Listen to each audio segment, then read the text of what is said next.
Hey guys, welcome to the next tutorial of ethical hacking and penetration testing via Kali Linux. So in the previous tutorials, I taught you about social engineering and how we can go ahead and gather information and exploit those things against our client or any of your target that you have. So we have seen these things, but one or the other time you may get caught, or there may be some reason due to which you are unable to perform the social engineering. For example, you are staying in one town and you don't have any information or knowledge about where the person is or to whom you need to contact, and the party is in some other town, or you need to social engineer your way through your email without contacting. So that means that you cannot go ahead and gather information. You need to contact them without talking to them, like something like email or sending a message or something like that. So at that point of time you need more of a technical expertise rather than just going ahead and using your social engineering techniques. So at that point of time, computer malwares are the one that can help you out. So we have loads of I'll just go ahead and show you out. Let me just open my VMware workstation.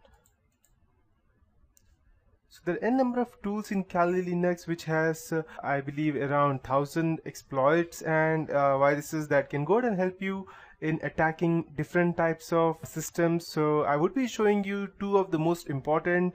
One would be through the command prompt and the other one would be through the Windows interpreter prompt.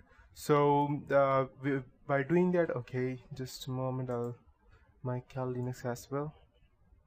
Okay, so today I would be showing you that, but before I go ahead and proceed, I would like to tell you that viruses are not the one that can go ahead and help you in that case. So it's a difference between, there's a lot of difference between virus, Trojan horse and malwares and different types of all those viruses. So first I'll be taking you through a tour of what types of viruses are there, and later on which viruses are we going to use today to go ahead and gather much more information on about that.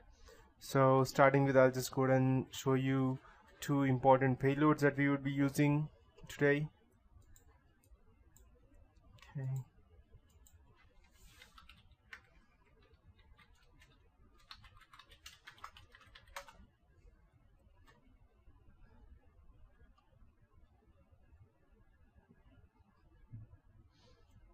Okay, this was the one that I created yesterday. So I'll just delete that. And as you can see under social engineering toolkit, we have creating, you can see over here we have a payload and listener and infectious media generator. So these are the two things which we would be learning, and after that we will be learning something which is quite different, and it's not a normal way that through which we would attack someone. That is called in Kali Linux as evil grade. So that's the name of the software. So I'll just go ahead and run this, and this is what we'll be learning next time onwards. So I'll just check if, okay, perfect. And perfect. So as you can see, when I typed show modules, you have n number of applications over here. APT that's for Windows, APT that's for Linux, CCleaner, BS Player, BlackBerry, and these are for Windows, Nokia software, Notepad Plus, OpenOffice. So we have all-in-one evil tool kit over here. And one more thing that I would have to ask you, that is before you go ahead and download any other Trojan along with the rootkit from the internet, just go ahead and install the RK Hunter in your operating system, just to make sure that no one else is actually spying on your system. You need to make yourself first secure in order for them to go ahead and do that. So you need to install the rootkit hunter, and I'll be showing you that, not now, by the end of this tutorial I'll be showing you that. So I'll just go ahead and start with my PowerPoint presentation. So computer malware. So what exactly is a computer virus? A computer virus is a computer program that can copy itself and infect a computer without the permission or knowledge of the owner. So what exactly it is? Computer virus, making a computer virus is just like giving birth to a child. I may be speaking that metaphorically, but why I'm telling you that is because you need to spoon feed it each and everything that you ask it to do. For example, when you have a small baby, you need to make it learn how to walk and what things to do, what things not to do, to whom it should be friendly, to whom it should not be.